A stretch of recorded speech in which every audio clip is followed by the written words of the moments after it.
Good evening and welcome to this week's 2020 Vision, a light-hearted look at the news around East London with myself, Jenny Fisher from East London News, and our guest tonight is Julian Sharpe, who's a local activist. We've had you on before, Julian, so welcome.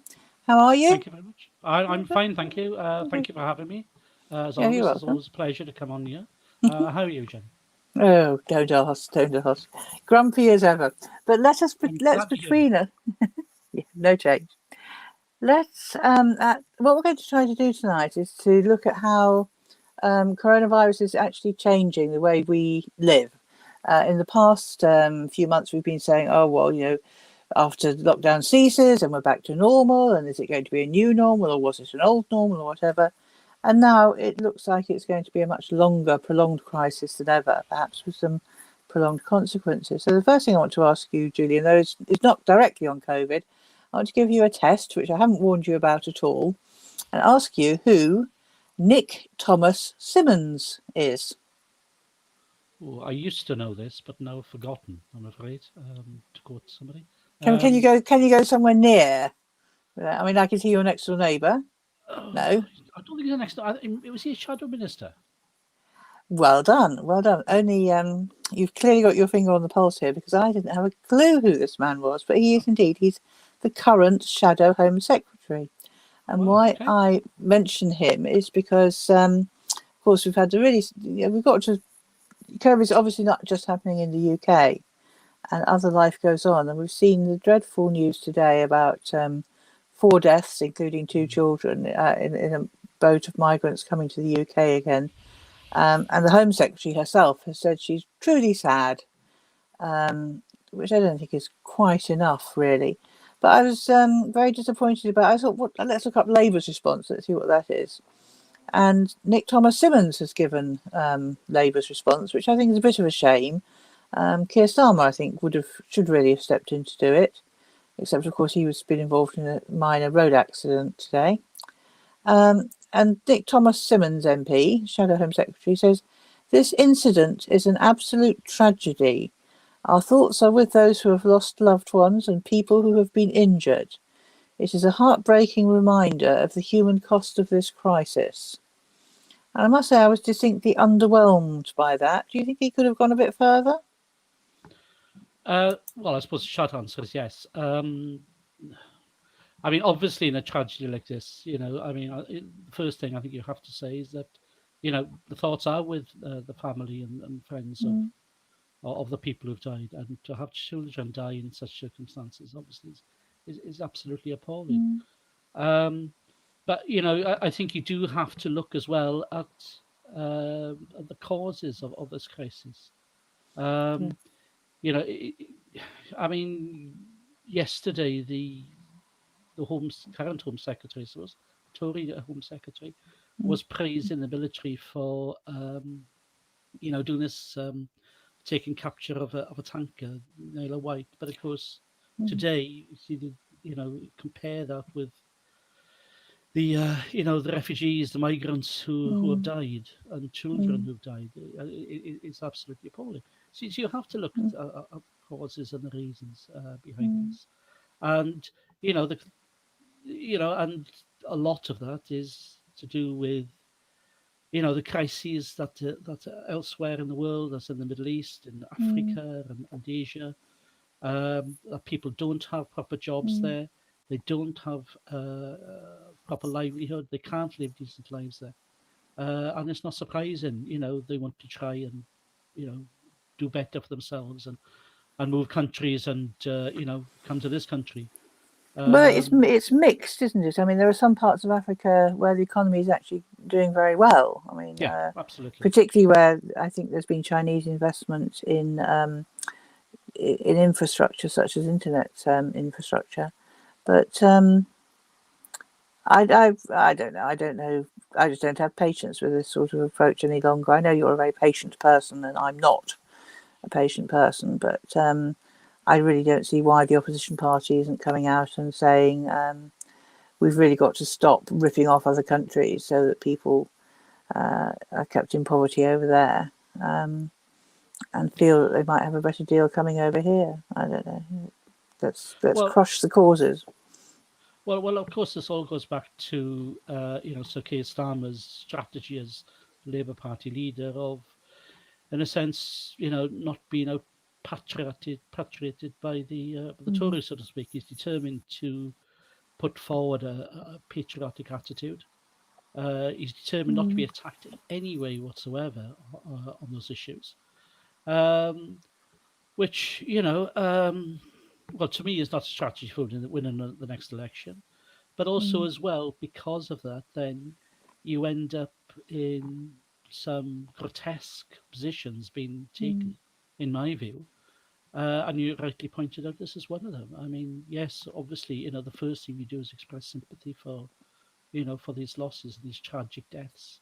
But then you do have to, move on and talk about the causes of the migrant Yeah, crisis and exactly. come up with some solutions. It's no good just effectively, following in the wake of the current Home Secretary and, No. clearly not advocating some sort of alternative to the well, frankly, racist policies, that's been It is, pursued. that's the trouble. I mean, when Labour lost so many seats in the sort of pro-Brexit areas, parts of the country, the North and the Midlands, I just thought, well, you're not watching the Isle of Dogs in 1993.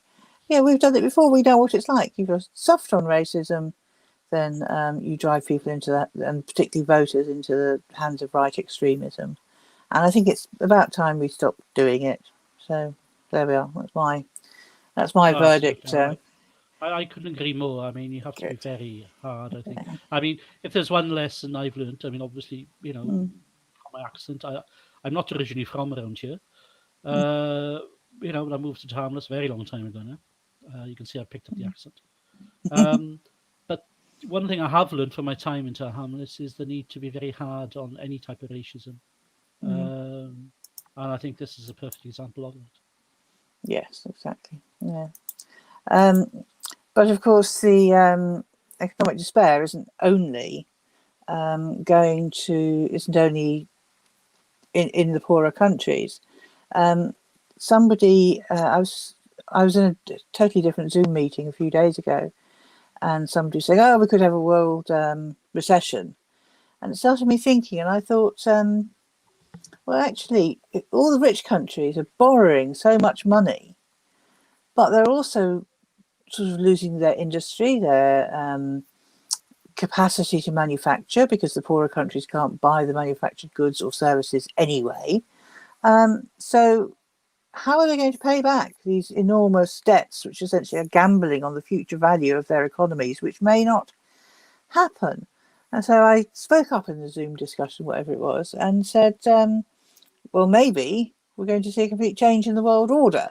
And maybe these powerful countries whose political power comes from their economic power are going to find themselves tipped over as they struggle to maintain any kind of economy for their people.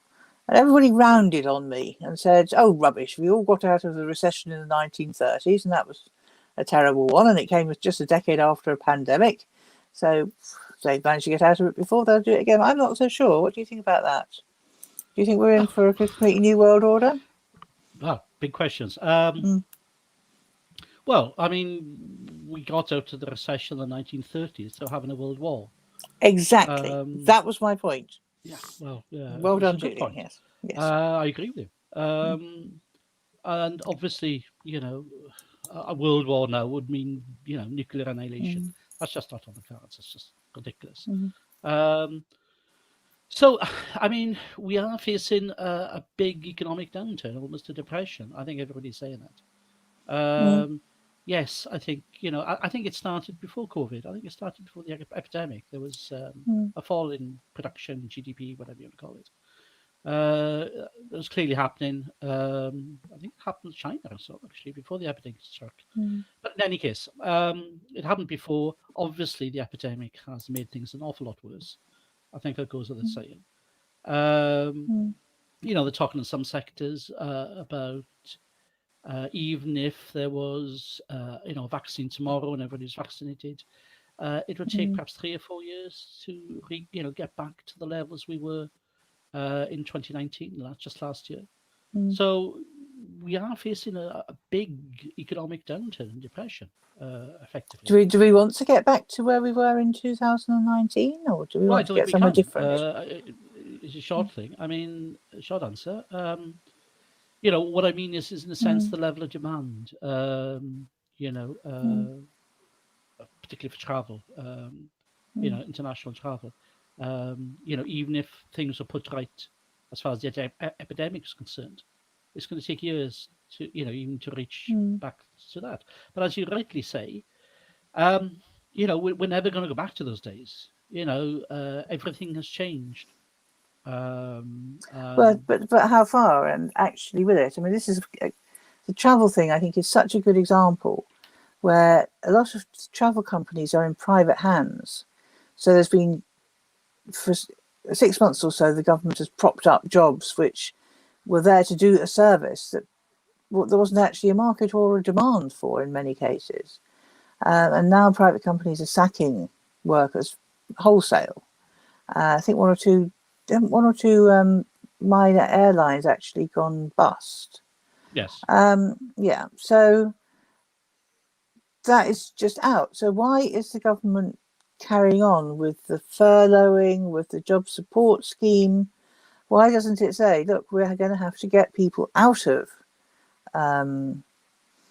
working for airlines. We're going to have to. We've been looking at a way of reducing our air travel anyway. This has happened to have come along, and instead of trying to encourage people to go back on holiday and then find that was a bad idea because it just spreads the virus again, why don't we just say we need to take capacity out of the airline industry and retrain people and find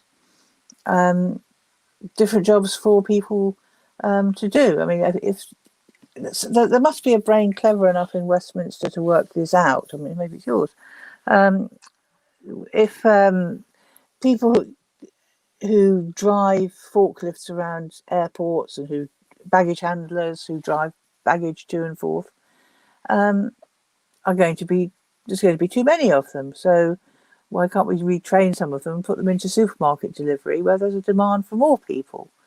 You still can't. It's still very difficult to get a supermarket delivery slot, while at the same time we're paying airline workers to sit at home. I don't understand it, Julian. Do you understand it at all? Do you understand what the government's economic strategy is? Well, I think the real thing that's going on is obviously there's a big division in the government about economic strategy. I think you have those like the current Chancellor who want essentially to end support for people hit by the epidemic, for people whose jobs and companies and so on are hit by the epidemic. You can clearly see that he wants to rein in spending. The support being given to people and companies affected by the epidemic is a lot less now than it was at the start of the epidemic, and that's going to further reduce. And there are people facing real poverty because of this epidemic, and you can see the government reducing support for them and just telling people, "Oh, well, just claim universal credit," as if that's enough for a family to live on. And you can see it's not, and you can see it's a huge increase in the use of food banks. So.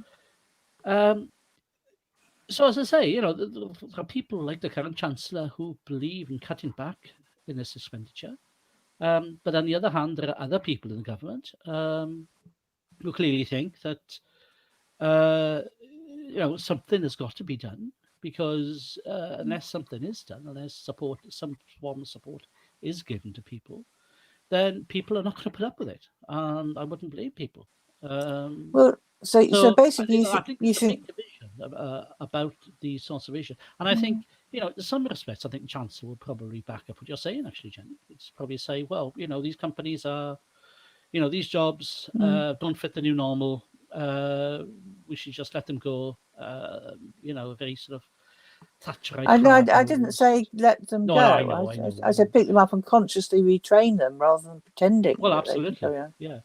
But you can see, some people clearly want a sort of a hard-nosed Thatcherite market-based solution where, the market decides what's a viable job and what isn't a viable job, and if you're not in a viable job, hard luck. You have to, go on your bike or retrain or whatever, and that's it. There's people in the government who disagree with that. Now, personally, I think even the people who disagree with the sort of hard-nosed approach have got it wrong, because they're not given enough support. And if anything, I think the government should step in and nationalise some of these sectors in the economy, perhaps a lot of the sectors of the economy, and the companies involved, and rationally plan the economies that it can provide jobs for all at a decent wage. Well, exactly. I mean, it's interesting. I hadn't thought about the government having a row with itself. I suppose that does sound incredibly plausible. But are there really any hard-nosed Thatcherites still out there? Surely that's incredible. That must be discredited by now. The answer, I mean, at the moment, that you just sort of... I always thought the Thatcherite approach was really the stick rather than the carrot. It's up to you to find a job. Go and look for one, and we'll keep benefits as low as possible to really encourage you, make you totally desperate. There's no... well, I mean, I think a lot of people in Manchester and Yorkshire at the moment feel they're going through exactly that. Jobs are going because, the COVID restrictions. The COVID restrictions are entirely rational. You have to find some way to, deal with this epidemic. But clearly they're not given the support they should be given. And if, the people up north feel it's a repeat of the 1980s. They're being experimented upon. They're, getting the worst end of the stick. They're not getting the support, they're getting. And clearly, but you just wait. They'll come here. They'll come to Tarhamless. They'll come to the East End of London. They'll come to Newham, and it'll be the poor and deprived areas of the country that will be hit the most. You can see it. In a sense, what's happening in Manchester now will be the East End of London in a month or so's time. So these are desperate issues. So your scenario is you've got your Chancellor, Rishi, whatever his name is, sat there saying, "Blimey, I've got a lot." I mean, Julian, it actually sounds more like a soap opera than the government of the nation. But he sat there saying, "Oh, I've got to pay it all back. I'm a bit worried. Let's try and cut it down." Apparently, there's some hard-nosed Thatcherites wandering around saying, "Oh, tell them all to get on their bikes." And then there's Boris, who seems to be, I don't know, I think people are sort of saying, "Oh, Boris is strangely indecisive," but I can't see any difference between Boris as Prime Minister and Boris as Mayor of London. Yeah. I think he's exactly the same. Well, I mean, it's the usual thing. When he was Mayor of London, often you can hold him and disappear for long periods of time. If there was bad news to be announced, he'd send one of his lackeys out to announce the bad news. If there's good news, he insists on doing it himself. And, the same pattern when he was Mayor of London and when he was Prime Minister. But I think, I think the Prime Minister likes to be loved. So, he doesn't want to, cut the support for people because clearly, it's going to make people angry. As I said, a lot of people are facing the very real hardships, very real hardships. Yes, I think his party got a lot of support because people thought he was, an odd bloke, but a reasonably nice one. So, well-meaning. And they're now discovering the truth, and I think he probably feels quite uncomfortable with that. Yeah, and the sort of fake Churchillian rhetoric as well. I mean, but of course, as we all know, I mean, I don't want to go into personalities too much, but there's obviously it's questionable whether Boris Johnson is a nice bloke, for example.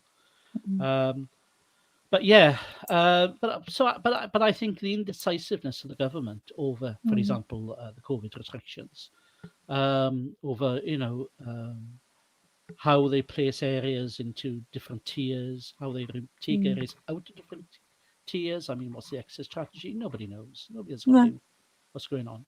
But that kind of reflects, I think, this argument that's going on within the government about how best, not just to tackle the economic consequences of the epidemic, but the epidemic itself. Yeah, that's it. So I we mean, can see that very clearly, I think. And that seems again to be a problem going wider than the UK. I mean, tonight's news is that the death rate is rising quite sharply across the whole of Europe. Yeah. Again, having sent students out in September, the government's now claiming it's got some sort of quick test that will enable those who are negative to go home for Christmas. And then what? There's nothing. Go back in January? We don't know. There's just no planning from the government, which is a poor deficit in the government. But again, I think. though, I mean, look at what the students have got to go through, and throughout this epidemic. I mean, obviously, as we know, it affects BAME, being men and women, are hardest hit from this. It affects, being men and women worse than it affects white men and women. A lot of that is a question of poverty and deprivation. I think there's something out today in the news about that. So yeah, absolutely. But of course, if anybody's affected more than anybody, I think it's young people. They're the ones, for example, at university, and very fortunate to go to university. But I mean, they're not having proper classes. They're confined to their homes a lot of the time. They can't really socialize. And then they get blamed for the media for spreading COVID. I mean, the whole thing is just grotesque. It's awful. Yes, I was talking to one Tower Hamlets young person who has travelled quite some distance to go to university, and he says, well, he's just sat there in his room getting all his lectures online, and really might as well be at home. So it does seem to be. And then to say then, oh well, we've come up with this was ways to get people home for Christmas. When you get home at Christmas, if you do, but when you do, there can only be 6 of you or however many is going to be. I mean, the whole thing is just nonsense. It's absolute nonsense. I think everybody knows it's nonsense. I think that's why there's a kind of undercurrent of, I don't know, how to express it. There's a sort of grumblingness, isn't there, going on about, oh no, not again, not another one, not more of this. It doesn't make sense. Where's the good news? Where's the turn up for? Yeah, no, absolutely. And, the government doesn't appear to have a strategy for any of this. It doesn't have a strategy, certainly, for the economic consequences of the epidemic. So, as you say, you just left, wondering, well, is this it? I mean, this is as good as it gets. It's obviously going to get worse in the next few months. So anyway. Yeah. I mean, what I haven't worked out yet, I mean, there's been some interesting stuff on the radio from interviewing people from Liverpool and Manchester, not so much the Midlands, not so much Yorkshire, but Liverpool and Manchester seem to be what the national media is concentrating on, and people who remember the 80s and what the unemployment was like then, particularly the youth unemployment, and talking about how they just feel that there's a return to the 80s and what we all went through there. I'm wondering a bit more. So if we look at what happens is happening in Tower Hamlets, there's a sort of strange mismatch, a call for extra money, and yet it's not enough. Yet we're not quite sure what it's getting spent on. It all seems a bit odd. Now, 2 things have sort of come to light in one sense, which could almost be seen as positive, I suppose, but then there's a lot of negatives. So in Tower Hamlets, we know there was a £35 million shortfall in the budget this year because of extra expenditure, although we don't know what that extra expenditure was. And we also know a couple of things. The last cabinet decided to give another year's funding to the COVID-19 volunteer hub.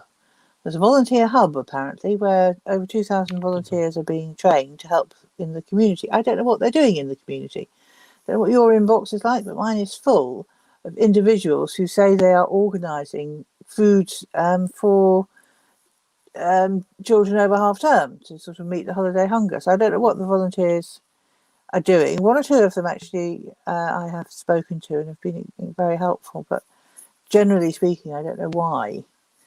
Who these 2,300 people are? They're volunteers, so the money can't be going on them, but they're there. And then I'm just going to put this up to the camera. I got this jolly document through the door a couple of days ago. And it's a letter from the mayor. And I thought, oh, lovely, a letter from the mayor on thick paper, glossy printing.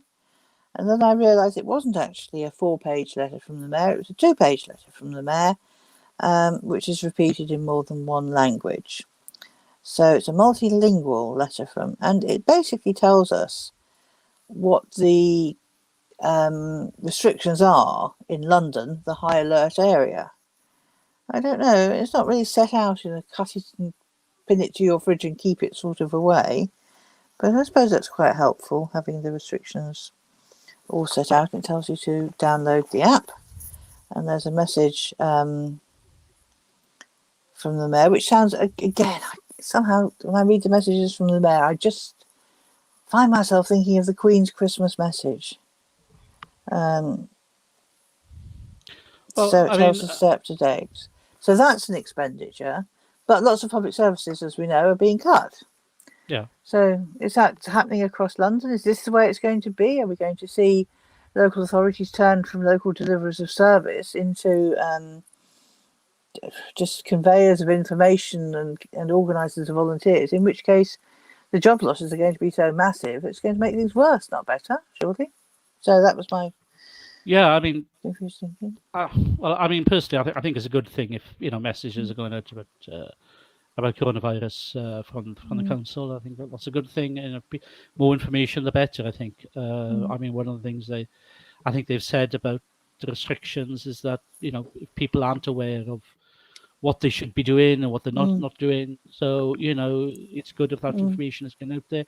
It's good if it's in, more than one language, was obviously, not everybody, will read English.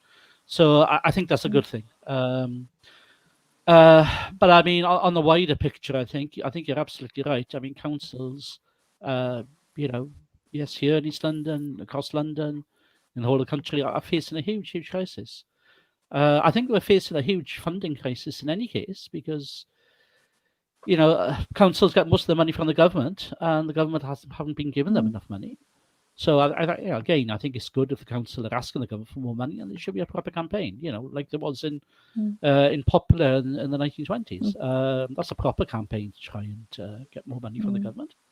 But yeah, I think you're right. I think there's a big crisis there. Because of the epidemic, councils, I think, have lost even more money, particularly in revenues. And I think they're facing awful problems. So you're seeing, like you're seeing in Tower Hamlets, you're seeing cuts after cut after cut.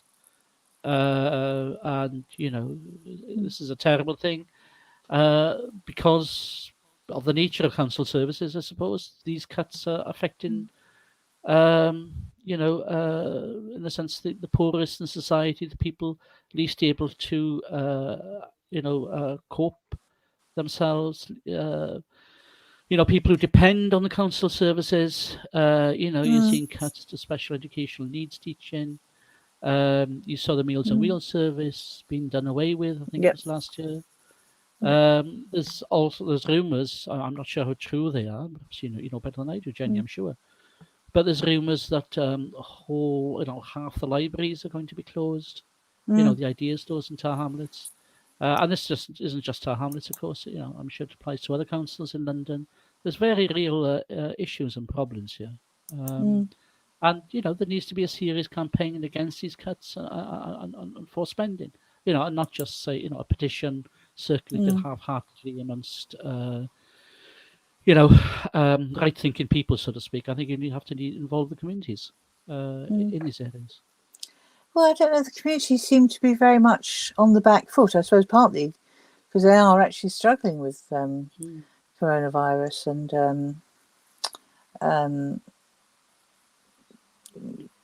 trying to live through the pandemic and all the financial worry. I think financial worry is always very debilitating, and that's got to be part of it.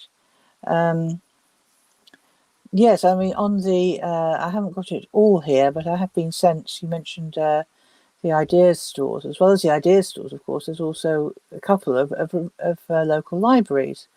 And I think there's some worry about those libraries. I think they must be closed at the moment. But somebody sent me an extract from the Cabinet Papers, and on Cubitt Town Library, which of course is a building very dear to both of us, the Cabinet Paper said we propose not to reopen this site in the short term, and then to have a consultation about whether to close it permanently from the end of March 2021. Footfall at Cubitt Town Library is significantly lower than any of our other sites, as is the usage of public PCs. That must be computers. The Idea Store at Canary Wharf is not popular with all local residents, but it's close by, and in the long term, we hope to replace they've got all these initials here, the Idea Stores at Canary Wharf with the new and more centrally located Idea Store as part of the planned Cross Harbour development. And then we will look to use the building to benefit the community and generate income to offset our costs. So it sounds like a library which is currently free to use, except you can't because it's shut, is going to be a community centre which the public are going to have to pay for. And I can understand, I mean, that we can't offer community venues for free across the board, but people are being charged silly money as if we're all in work. And, well, I've said it before, in terms of tenants' halls, the halls on many estates which are run by tenants and residents associations are often hired out for children's birthdays or baptisms or parts of Muslim wedding services, and they can be the only way a child can get a birthday party and make that memory of having had a birthday party, precisely because people can't afford the commercial rates. So goodness knows what rates the libraries are going to be let out at, and to whom they're going to be let out. So I think you're right. That it's not just a rumour. It's in the Cabinet Papers that there's going to be a consultation on not opening Cubitt Town Library again. And there's something they are going to open Bethnal Green Library, but only for 15 hours a week. Whilst numbers are still relatively low at Bethnal Green, it's a much loved presence in the community, and it's very, very valued. Well, Cubitt Town's a much loved presence in the community as well. So I don't know what's going wrong. Yeah, absolutely. But I mean, many moons ago, I was a local authority councillor in Tower Hamlets, and one of the things we fought against and managed to win actually was the same proposal to close Cubitt Town Library. So the idea is resurrected. I mean, in times of crisis like this, I think the officers like to blow the dust off proposals they put forward years ago that failed and don't represent the best interest of the community, which is why they failed, and resurrect them and say, well, because it's a crisis, we now have to do this. And I think it's nonsense, basically. Closing on Cubitt Town Library. I think it's nonsense restricting the hours at Bethnal Green Library, actually. I used to use it. I used to live near there. And again, that's a great library. It's a great building. But it's as you say, it's there for the community. Well, it's such a contrast. If you go back to the 1980s, what we had was not only Cubitt Town Library, which has a small room sort of on the side of it, which has been used by various Bangladeshi organisations since Bangladeshi people arrived on the Isle of Dogs in '86. That's not a joke. That is virtually what happened. And we also had Jack Dash House, which had an art centre, an art gallery in it, didn't it, with public exhibitions. Yep. It had a local authority day nursery in it, and it had meeting rooms, and it had various functions of the council. So it was a real hub for the community. Gone. That resource is just gone. We had two community centres on the Samuda side, on the eastern side of Manchester Road, gone under one housing group, and we had one community centre on the west side of Manchester Road, which fortunately is still there and actually still delivering a service. So community really has given up a lot in terms of who's paying for the crisis. And if we're heading for the economic disaster you think we might be, which I agree we might well be, then it's those sorts of public sector community support, that infrastructure, which was there throughout most of the 80s, not least because the Tories put it in after the riots, and it's gone. It's just not there anymore. So I think it's going to be much even harder than the 80s. I agree. I think we're facing a massive crisis in the whole system. I think, as we've talked about, the local council is facing this crisis, and is trying to. The only thing it's kind of basically allowed to do under the government is just to cut services, which I'm not sure is what we elect Labour councils and councillors and Labour mayors to do. But they can't see any other way out. I think there's only one way out, and that's changing the whole system, which is what you have to do. And you have to campaign and fight, and be an advocate for that. And in Tower Hamlets, at least, it seems that it's the most vulnerable in society who are getting hammered. Yes, the hardest. We're still buying all our new plant pots for not Liverpool Streets, the other one. What was it called? Neighbourhood somethings, I think, and doing that sort of thing. But as an example, just such a clear example that Tower Hamlets used to have a complete jewel in the crown system of support teachers. Not many of them, half a dozen for the visually impaired children, and half a dozen for children who are partially hearing. And those teachers were able to go around into schools to support children in school, in public schools, and they've been cut, or the proposal is to cut their numbers by about half. And so children will not get that support in mainstream schools, so they'll go out of borough and cost the borough more money to go out of borough places that quite possibly may not be in the public sector even. So it's forcing us to make these terrible false economies. And I thought it was interesting that the mayor did make clear that it wasn't actually a positive decision on the part of the mayor or the cabinet or the councillors to cut those staff. It was that those staff were funded out of the money given to Tower Hamlets to run its schools, which is then passed to the head teachers forum to agree a budget, how to actually spend that money. And it was they who cut or who didn't give back a chunk of money to the borough to continue running those central services, but said they prefer to keep the money in schools and do what they could there, which again is, I think, a terribly false economy. But if that is the case, then why didn't somebody have the sense to come in and say, right, okay, if the schools want to buy this service, let's keep the teachers centrally, and the schools can buy it back. Instead of the borough having to pay to send children out of borough to other places. Let's keep the service, and the schools can pay for it individually if they no longer pay for it collectively. So, and I don't know what arguing was done with the head teachers forum to say, well, if you don't pay for it centrally, then some of you are going to be clobbered paying for it individually. I don't know why that wasn't, if that was done, I don't know. It seems a strange buck passing. Yeah, I think it's purely financial, to be honest with you. I think they wanted a certain number for the cuts that year, and that's what they decided to do. It's just, cut the money, cut the service, save the money. And of course, as you rightly say, it's, for those teachers, teaching, children with special educational needs, those children who suffered because of the cut. And that's the problem with these cuts. I think you have to take a stand sooner or later and oppose them. Good. Okay. Well, I think that almost wraps up that I think was actually a coherent conversation, although not a cheerful one. Well, So I think that's we can almost move to wrapping up at that point. I think things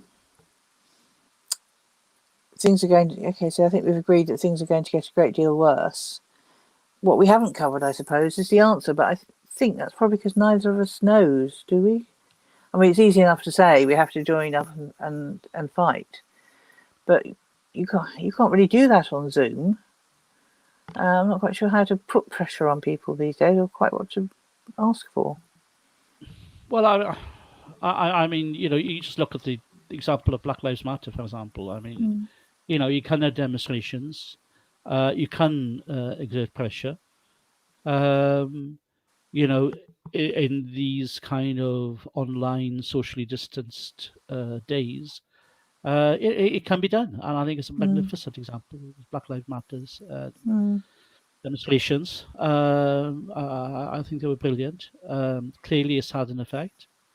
There's still a lot to be done. Obviously, it's not it's not an answer to all the problems and issues we have today. It's a start, but it's only a start. There's a lot more that needs to be done. Follow. But so I think we can mobilise, but but at the end of the day, what we need is a government that represents us, represents ordinary working class people. That's what we need. We need socialism, in other words. Yes, it just was so the wrong time to lose Jeremy Corbyn, wasn't it? Which I suppose is who could have galvanised us around this sort of thing. I mean, I see there's a petition demanding that all students are refunded their tuition fees until universities can return to normal. Obviously, there's also Marcus Rashford, who's become a trending hashtag. Play fair to him. I mean, yes, for speaking some good sense. Yeah. And inspiring a lot of people, sort of the Millennium's Bob Geldof or something, I guess. Oh no, he's a lot better than that. I mean, play fair to Max Rashford. I mean, it's a brilliant School campaign. Meals.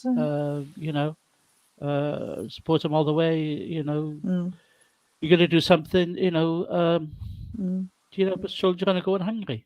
Because of what's happening, because of this government.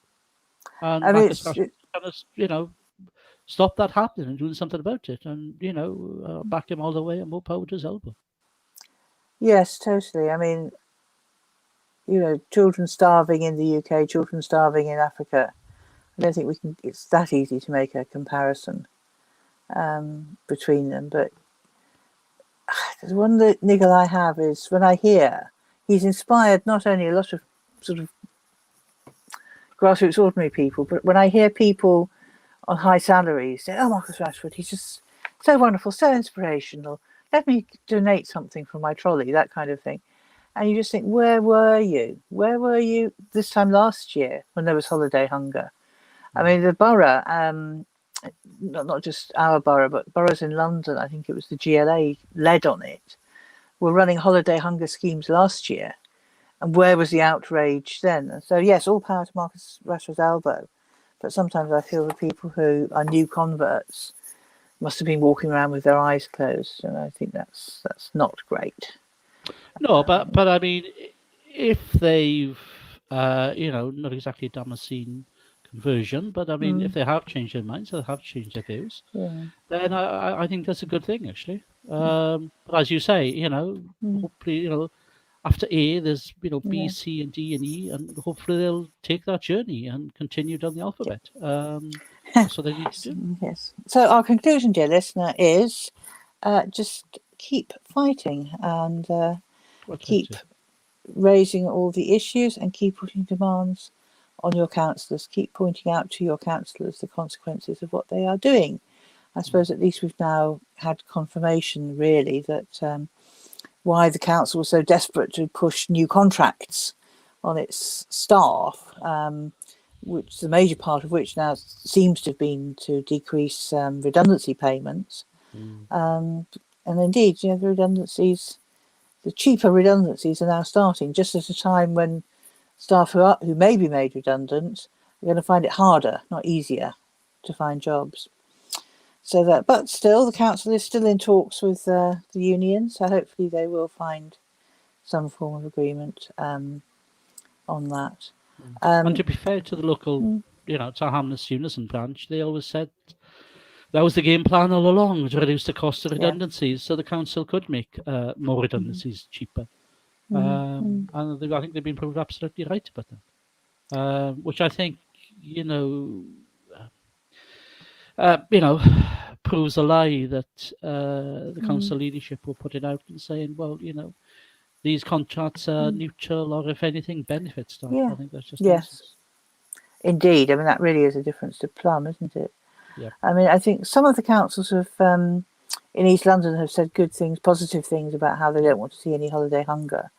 But it's not really hitting the headlines, and we may need to campaign now for a Christmas holiday hunger scheme, a really comprehensive one, I think. I mean, Tower Hamlets has nothing on its website. They concentrate on the volunteer hub getting more funding. Redbridge, I think, has got to go and put another 50p in the meter because they've only got very old news up, but they did have a public meeting earlier this evening, a Zoom public meeting on how to keep safe. Newham has been very positive. They are on their website. They really feature how they, as a local authority, give free school meals to everyone, all primary school pupils. Indeed, Tower Hamlets does the same, although I think they're not certain if they can carry on doing that. And they have a group called the Newham Food Alliance, which they're using to try to push out more food to prevent holiday hunger. Hackney, I think, is possibly the best because they're actually handing out vouchers to children who qualify for free school meals. This is the demand that put on the government refused to do, so Hackney are just stepping in with that kind of spirit of the 1980s again. Whereas Barking and Dagenham are fining businesses who don't follow track and trace rules. So there we are. Okay. But Jenny, as you say, you rightly point out, and it's a good point, under these, socially distanced times, I mean, it does make it harder to campaign and organise. I don't think anybody's, denying that. So it would make sense if instead of all these councils or groups within these local authority per areas, if they all came together, because they're all facing the same issues. So rather than, be very local, almost parochial in your kind of attitude, then why not all come together and put a united position, a united front against the government? I mean, that would make sense, and you're stronger together. As I think it's the slogan of the Welsh football team. Is it? But it's true. Yes. Good. Okay. Well, that's. I found that a very interesting discussion, and hopefully the viewers did too. We actually managed to have that discussion without touching on the US elections at all. So we're just crossing our fingers still on that. Well, thank goodness. But as you say, hopefully in a week's time. Yeah, it's difficult, isn't it? Anyway, we haven't mentioned the US elections. Yeah. Can I recommend to you and any listeners and watchers, Keith Olbermann's podcasts or video casts on YouTube. Yes. I think they're really good. I Who is he? Keith Olbermann. And who is he? Sportscaster. Well, he is a sportscaster, but he also has quite strong views on American politics. Let's put it that way. He's worth listening to and watching. Okay, send me the link. And yeah, I will. And I recommend it to your listeners as well. But just Google Keith Olbermann YouTube, and I'm sure you'll find it. Good. Okay. Right. So that's fine. In the meantime, in terms of what the population's doing, I noticed that on the petitions page on Tower Hamlets Council, public petitions, which you can't find if you use the search facility. It doesn't tell you where petitions are. You can't find if you use the alphabetical grouping at the bottom. But if you go to the Council and Democracy page, where most things are, you can see the petitions. There's one petition which is closed and over and done with and done and dusted. I think that was on the parking charges, but that got more than 2,000 signatures. One of the new petitions is on whether Tower Hamlets should retain the directly elected mayoral system. And so far, and it's only got a few more days to run, there's only 315 signatures on that petition. Oh, wow. So maybe we all need to work together a little bit more and get through to the voters and organise movements for change a little quicker. Mind you, politics can move very quickly. So I don't think the mayors should be complacent. Yeah, I mean, like you, I think, Jenny, perhaps I'm putting words in your mouth, but I certainly, I'm not in favour of the directly elected mayor. I hope the petition wins. I'm not sure if I'll sign it. If I haven't signed it already, I'll go and sign it tonight. And, you'd have thought it would get a few more signatures, but as you say, I think we all need to be better organised in these things. Indeed. Okay, so we will definitely end on that note. Thank you, dear listener, dear viewer, for listening and watching.